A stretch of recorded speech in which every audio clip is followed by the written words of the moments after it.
Venezuela hadn't seen a day like this since 1958, when the masses rose up to bring down a right-wing dictatorship. 61 years later, to the day, they took to the streets again in Venezuela and around the world without tanks or guns. They demanded an end to hunger, poverty, and the presidency of Nicolas Maduro. This man, they say, is taking charge for now. Juro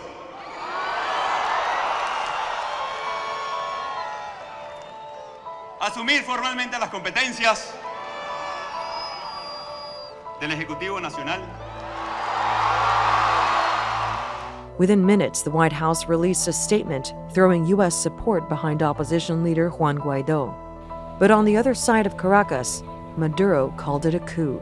A derrotar un golpe de Estado que pretende intervenir la vida política, echar de un lado la soberanía de Venezuela e instaurar un régimen títere a los intereses del imperio estadounidense. So what was behind Guaido's move? The National Assembly says it's upholding Venezuela's constitution. It's invoked Article 233, which states, when the president-elect is absolutely absent before taking office, a new election shall take place. And while the president is elected and takes office, the interim president shall be the president of the National Assembly. Maduro's critics say Venezuela has been without a legitimate presidency for years. In 2017, he gave sweeping powers to a new constituent assembly made up of his allies to overrule the opposition-controlled National Assembly. In 2018, the Constituent Assembly, not the National Assembly, called for elections which the Constitution doesn't allow. Opposition leaders were jailed or banned from taking part, while millions of Venezuelans decided to boycott the vote in protest. When Maduro declared victory in May, the opposition and international community rejected the result. Last month, Maduro took office at the Supreme Court, another body made up of his loyal appointees. The inauguration also violated the Constitution. It requires the National Assembly to swear in the president-elect. So far, more than 18 countries support the move and endorse Guaido as Venezuela's caretaker until new elections. Countries like Germany, France, the UK, and Spain also say they'll recognize Guaido if a vote isn't called within a week. Mexico and some countries in Europe are encouraging peace talks, but stop short of endorsing Guaido as the interim president. Nicolas Maduro has other allies, including Cuba, Bolivia, Russia, China, Iran, and Turkey.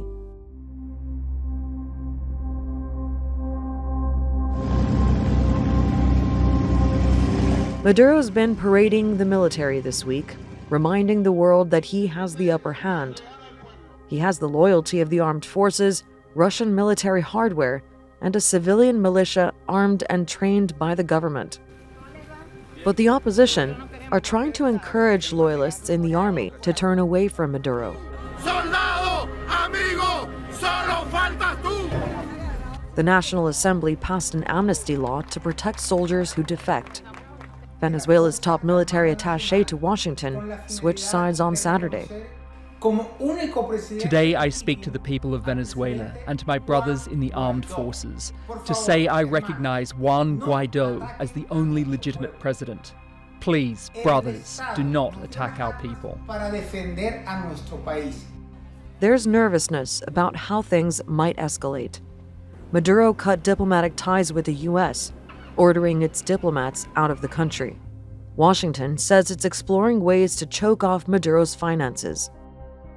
What we're focusing on today is disconnecting the illegitimate Maduro regime from the sources of its revenues. Meanwhile, Guaido is persevering. He's applied for funds from the IMF, humanitarian aid from the UN, and called for another mass demonstration on Wednesday.